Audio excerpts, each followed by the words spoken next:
오늘은 우리가 말라기 5번째 시간으로 길을 준비하는 사람이라는 제목으로 같이 말씀 나누도록 하겠습니다. 하나님은 구약 성경을 통해 우리에게 끊임없이 오실 메시아에 대해서 이야기하고 계시는데 왜 예수 그리스도가 오셔야 했는지 그 이유를 알려주십니다.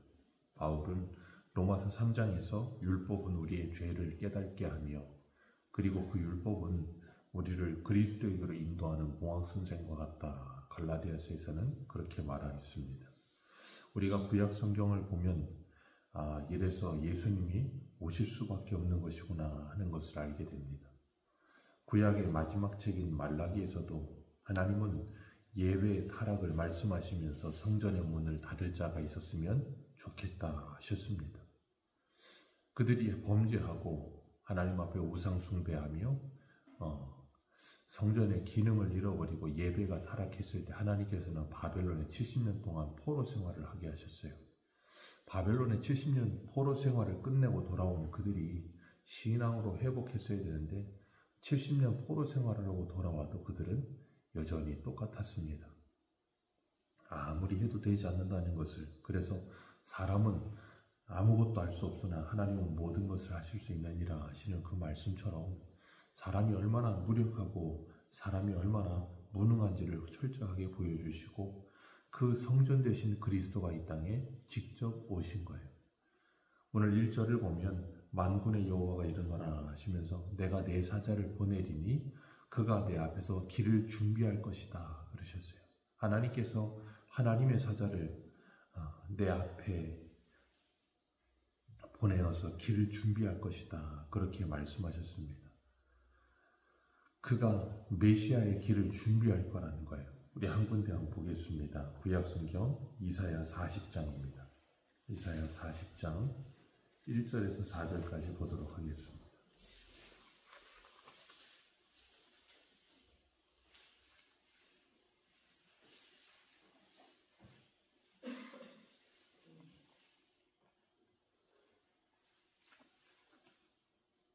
이사야 40장 1절입니다. 같이 읽습니다. 시작. 너희 하나님이 이르시되 너희는 위로하라. 내 백성을 위로하라. 너희는 예루살렘의 마음이 닿도록 말하며 그것을 외치라. 그 노역의 때가 끝났고 그 죄악의 사함을 받았느니라. 그의 모든 죄로 말미암아 여호와의 손에서 벌을 배나 받았느니라 할지니라 하시니라. 외치는 자의 소리여 이르되 너희는 광야에서 여호와의 길을 예비하라. 사막에서 우리 하나님의 배로를 평탄하게 하라. 골짜기마다 도부어지며 산마다 언덕마다 낮아지며 고르지 아니한 곳이 평지가 되게 하며 험한 곳이 평지가 될 것이요 여호와의 영광이 나타나고 모든 육체가 그것을 함께 보리라. 이는 여호와의 입이 아멘. 여기 분명히 말씀하시는 게 뭐예요? 내 백성을 위로하라. 어제 우리가 고린도후서 1장에서도 봤지만 하나님의 위로를 전하라. 그러면서 이스라엘 백성들의 마음에 닿도록 말하라 그러셨습니다. 그들의 노역의 때가 끝났고 그 죄악이 사함을 받았다라고 말씀하시면서 광야에서 외치라는 거예요. 광야에서 외치는데 광야에서 여호와의 길을 준비하라 그렇게 하시면서 골짜기마다 도두어지고 그리고 언덕마다 낮아지고 그래서 평탄하게 되게 평지가 되게 하라. 우리가 이 땅을 살아가면서 열등감이라고 하는 골짜기 그리고 교만함이라고 하는 산이 메워지고 낮아져서 평지가 되어 여호와의 오실 길을 준비하라 그러셨습니다. 그리고 나면 여호와의 영광이 나타나고 모든 육체가 그것을 함께 보게 될 것이다. 그 여호와께서 오시는 길이 준비되고 나면 하나님의 영광이요 은혜와 진리가 충만하신 그 말씀이신 그리스도께서 육체가 되어 이 땅에 오시는 걸 보게 될 거라는 거예요. 광야에서 외치는 소리가 되어 그걸 준비하는 사람이 누구예요? 세례 요한이죠.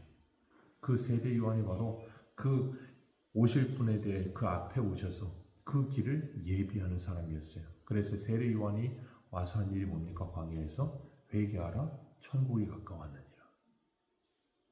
그리고 요한복음 1장 6절과 7절을 보면 하나님께로부터 보내심을 받은 사람이 있으니 그의 이름은 요한이라. 그가 증언하러 왔으니 그 빛에 대하여 증언하고 모든 사람이 자기로 말미암아 믿게 하려 함이라. 아멘. 그것이 바로 세례 요한이 하는 일이었고, 그것이 여호와의 오실 길을 광야에서 예비하는 거였어요. 그것처럼 오늘 본문에 다시 돌아와 보시면 3장 1절에서 보라, 내가 내 사자를 보낼 것이다. 그가 내 앞에서 길을 준비할 것이다. 그렇게 말씀하시는 겁니다. 그리고 그분이 오시면 성전에 임하시는데, 그 성전에 임하시는 그분을 너희가 구하는 바 그렇게 표현했고, 너희가 사모하는 바 그렇게 표현했습니다. 이스라엘 백성들이 구하고 사모하는 그분이 오실 거라는 거예요. 그때 그분이 성전으로 오실 것이다. 성전에 임하실 것이다. 그리고 그분은 언약의 사자라. 그렇게 말씀하셨어요. 구약의 모든 언약이 그 예수 그리스도로 말미암아 이루어지는 언약의 사자라. 우리 한 군데 한번 보겠습니다. 히브리서 1장입니다. 히브리서 1장 1절입니다. 히브리서 1장 1절.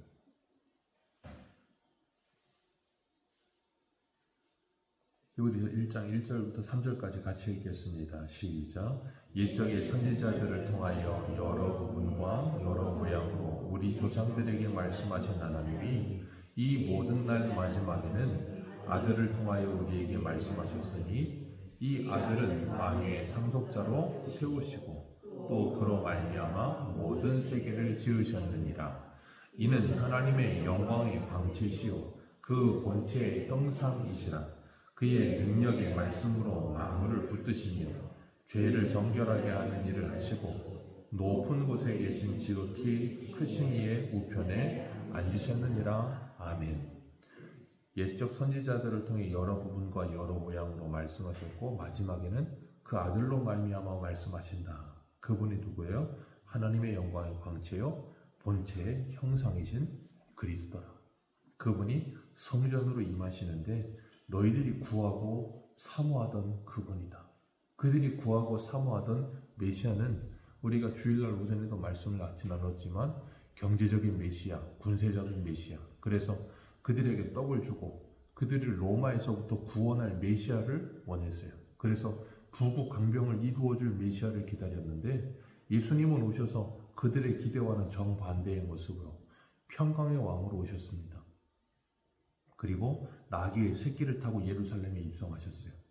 그리고 그들의 손에 붙들려서 로마의 병정들에 의해서 십자가에 돌아가셨습니다.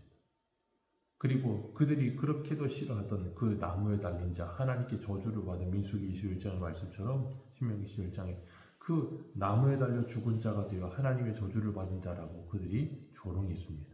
그러나 그들은 이사야 53장의 말씀처럼 그분이 자기들의 죄 때문에 그런 일을 당하신다는 걸 꿈에도 모르는 거예요. 그렇기 때문에 그들은 그들이 원하는 메시아를 기다렸어요. 그래서 오병이어를 일으키셨을 때 군중들이 모여서 뭐했습니까? 예수님을 억지로 임금 삼으려고 했어요. 그때 예수님이 그들을 다 돌려보내시고 혼자 산에 오르셔서 기도하시죠. 주님은 그들이 원하는 메시아가 되어줄 생각이 없으셨어요. 하나님의 말씀대로 하나님의 구원과 하나님의 뜻을 이루시기 위한 메시아로 오신 것이지, 내 소원과 내 뜻을 이루어줄 메시아로 오신 분이 아니에요. 그래서 주님께서 겟세마네 동산에서 기도를 가르치실 때 뭐라 그러셨어요? 나의 뜻대로 마옵시고 아버지의 뜻대로 하옵소서. 그게 가장 위대한 기도이고, 그게 바로 철저한 자기 부인이에요. 내 뜻이 아닌 아버지의 뜻이 이루어지기를 바라는 게 기도입니다. 그게 세상의 모든 종교와 기독교의 기도의 차이예요. 세상의 모든 종교는 내 뜻을 신이 이루어주는 게 기도라고 생각해요. 근데 기독교는 나의 뜻이 아니라 아버지의 뜻이 나에게 이루어지기를 바라는 게 기도예요. 그렇기 때문에 우리가 예수를 바로 알고 성경을 바로 알지 못하면 주님이 가르쳐 주신 기도를 할 수가 없는 거예요. 그 예수님은 그들이 구하고 사모하는 그 예수가 아니었어요. 그래서 이사야 53장 2절을 보면 이렇게 말해요. 그는 주 앞에서 자라나기를 연한 순 같고 마른 땅에서 나오는 뿌리 같아서 고운 모양도 없고 풍채도 없은즉 우리가 보기에 흠모할 만한 아름다운 것이 없도다. 그는 멸시를 받아 사람들에게 버림받았고 간고를 많이 겪었으며 질고를 아는 자라. 마치 사람들이 그에게서 얼굴을 가리는 것 같이 멸시를 당하였고 우리도 그를 귀히 여기지 아니하였도다. 그분이 이 땅에 오신 메시아예요. 그분이 성전으로 오셨어요. 왜 성전으로 임하셨을까요? 그들에게 참 성전이 무엇인지를 가르쳐 주시기 위해서 성전에 오신 거예요. 그래서 예수님이 예루살렘 성전에 오셔서 어떻게 하십니까? 그 성전을 다 들러부셨어요. 비둘기 팔고 돈 바꾸고 환전하고 모든 사람들을 다 들러부시면서 내 아버지의 집은 만민이 기도하는 집이어야 해. 너희들은 도둑의 소굴을 만들었다 하시면서 다 들러부셨어요. 그 사건이 있고 난 후에 유대인들이 예수님께 말하기를 네가 이런 일을 행하니 무슨 표적을 우리에게 보이겠느냐. 그때 예수님이 이런 말씀하셨어요. 예수께서 대답하여 이르시되 너희가 이 성전을 헐라 내가 사흘 동안에 일으키리라. 유대인들이 이르되 이 성전은 46년 동안 지었거늘 내가 3일 동안에 일으키겠느냐 하더라. 예수님께서 자기 육체가 성전 되심을 알게 하시고 십자가에 죽으시고 부활하실 것을 말씀하신 거예요. 근데 그들은 꿈에도 모르죠. 왜? 성전은 눈에 보여지는 건물이어야 된다고 착각하니까요. 하나님은 구약에서부터 모세의 성막 때부터 끊임없이 성전에 대해서 가르치셨어요. 하나님의 말씀대로 지어지는 게 성전이에요. 그래서 모세의 성막도 하나님께서 모든 것을 하나부터 열까지 다 성전에 대해서 재단하게 하셨고 모든 걸 가르치셨습니다. 솔로몬의 성전도 하나님이 식양대로 다윗에게 다 말씀하셨어요. 스룹바벨 성전 또한 마찬가지입니다. 에스겔 성전 또한 마찬가지예요. 그래서 하나님 환상 중에 그 크기를 하나부터 열까지 다 가르치셨어요. 그게 무엇이냐면 하나님의 뜻대로 지어지는 것이 성전이라는 거예요. 그분이 누구예요? 예수 그리스도입니다. 그리고 그 예수 그리스도께서 예수 그리스도를 믿는 우리를 성전 되게 하시는 일이 누구의 뜻대로 되는 거예요? 하나님의 뜻대로 되는 겁니다. 그래서 성전은 스가랴의 말씀처럼 사람의 힘이나 능력으로 되는 것이 아니라 여호와의 신이신 성령으로 말미암아 되어지지 않으면 성전이 아닌 거예요. 그래서 그 언약의 사자이신 예수님께서 오셔서 언약을 이루시고 그 성전을 완성하십니다. 그리고 우리가 그 성전 되게 하셔서 우리로 하여금 그 성전 대신 예수 그리스도를 본받는 삶을 살아가면서 참 성전으로 지어지게 하시는 거예요. 그러니까 우리가 지금 뭐 하고 있는 거예요? 성전 짓고 있는 거예요. 누구를 닮아가면서요? 예수를 바라보고 예수를 닮아가면서 참 성전이신 예수를 보면서 우리가 지어져 가고 있는 거예요. 요한복음 14장에 그럼 예수님께서 그러셨잖아요. 내가 너희들을 위하여 너희들이 거할 처소를 예비하러 가노라 그러셨어요. 주님께서 천국에 우리의 처소를 천국에 어디 우리 집을 짓겠습니까? 주님이 우리 안에 성전을 짓고 계시는 거예요. 그래서 에베소서 2장 20절에 보면 이런 말씀을 하세요. 너희는 사도들과 선지자들의 터 위에 세우심을 입은 자라. 그리스도 예수께서 친히 모퉁이 돌이 되셨느니라. 그 안에서 건물마다 서로 연결하여 주 안에서 성전이 되어가고 너희도 성령 안에서 하나님이 거하실 처소가 되기 위하여 그리스도 예수 안에서 함께 지어져 가느니라. 지금 함께 지어져 가고 있는 거예요. 그 일을 누가 하세요? 주님께서 지금 짓고 계시는 거예요. 그걸 성전 건축이라고 부르는 거예요. 다른 게 성전 건축이 아니에요. 그렇기 때문에 우리가 지금 성전으로 지어져 가는 일, 그 일을 위해 누가 오셨어요? 언약의 사자이신 예수 그리스도께서 오시는 거예요. 그 일을 완성하시기 위해서. 그래서 오늘 1절에 보면 내가 내 사자를 보내리니 그가 내 앞에서 길을 준비할 것이라. 그가 내 앞에서 그리스도 앞에서 길을 준비하실 것이라. 그 세례 요한이 와서 초림의 예수님이 오실 길을 광야에서 준비했습니다. 그리고 주님은 십자가에 죽으시고 부활하시고 승천하셨어요. 그리고 주님 우리에게 약속하셨습니다. 내가 다시 오리라. 그리고 주님은 저와 여러분을 그 예수 그리스도의 오실 길을 준비하라고 그 앞에 보내셨습니다. 그래서 재림의 주님이 오실 때까지 우리는 뭐 하는 거예요? 주님 다시 오실 것을 증언하는 삶을 사는 거예요. 누구와 같이요? 마치 세례 요한과 같이.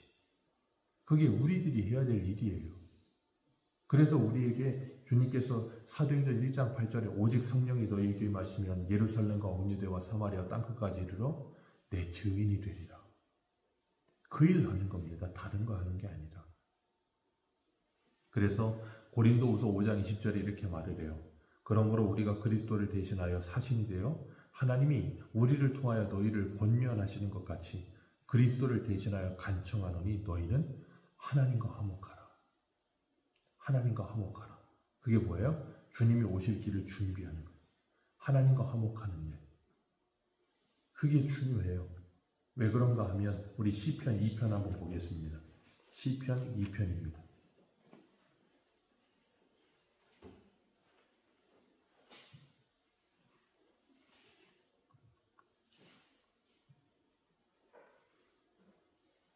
시편 2편 7절입니다. 7절부터 읽겠습니다. 시작. 내가 여호와의 명령을 전하노라. 여호와께서 내게 이르시되 너는 내 아들이라. 오늘 내가 너를 낳았도다. 내게 구하라. 내가 이방 나라를 내 유업으로 주리니 내 소유가 땅끝까지 이르리로다. 내가 철장으로 그들을 깨뜨리니 질그릇같이 부수리라 하시도다. 아멘. 그게 누구예요? 예수 그리스도예요. 그래서 10절부터 읽습니다. 시작. 그런즉 군왕들아 너희는 지혜를 얻으며 세상의 재판관들아 너희는 교훈을 받을지어다. 여호와를 경외함으로 섬기고 떨며 즐거워할지어다. 그의 아들에게 입맞추라. 그렇지 아니하면 진노하심으로 너희가 길에서 망하리니 그의 진노가 급하심이라. 여호와께 피하는 모든 사람은 다 복이 있도다. 아멘. 그러니 너희들은 뭐 하라는 거예요? 하나님의 아들이신 그 아들에게 입맞추라. 그 말은 뭡니까? 그 아들과 화목하라는 거예요. 그러지 않으면 철장으로 만국을 다스리고 깨트리실 질그릇같이 부숴버리실 그분이 오셔서 너희들을 심판하실 것이다. 이게 우리가 전해야 될 메시지라는 거예요. 그렇기 때문에 우리는 주님이 다시 오실 그 길을 예비하는 사람들로 이 땅을 살아야 될 줄로 믿습니다. 오늘 우리는 주님이 오실 길을 예비하는 사람인가 아니면 그 주님이 오실 길을 가로막는 사람들인가를 한번 생각해 보시길 바랍니다. 내가 서 있는 곳에서 정말 그리스도의 편지와 그리스도의 향기가 되어 세상에 선한 영향력을 끼치며 살고 있는가 아니면 세상에 악한 영향력을 끼치고 있는가. 오늘날 세상은 기독교를 오히려 걱정하고 기독교를 욕하며 삽니다. 우리가 그러고 있다면 우리는 세상 사람들이 예수 그리스도에게로 와야 할 그 길을 가로막고 있는 건 아닐까요? 그렇기 때문에 우리는 주님께서 말씀하신 것처럼 너희들은 세상의 소금과 빛이라. 그 소금이 맛을 잃으면 밖에 버려질 뿐이고 너희들의 빛을 세상 사람들에게 비추어 그 착한 행실을 세상 사람들이 보고 하나님께 영광을 돌리게 하라. 그게 주님 오실 길을 예비하는 우리의 모습이어야 돼요. 그래서 오늘도 우리가 하나님께서 우리에게 맡겨주신 가정에서 주님 오실 길을 예비하는 사람 되어 주 예수를 믿으라 그리하면 너와 네 집이 구원을 얻으리라 하신 그 말씀이 우리를 통해 이루어지도록 예수님을 닮아가는 저와 여러분들 되시기를 바랍니다. 그리고 우리의 일터에서 우리를 만나는 모든 사람들과의 관계 속에서 예수를 바라보고 예수를 깊이 생각하며 그 예수님을 따라 살아가면서 그들에게 그 주 예수 그리스도를 보여줄 수 있는 그 길을 내는 사람들로 살아가시기를 축복합니다. 기도하겠습니다.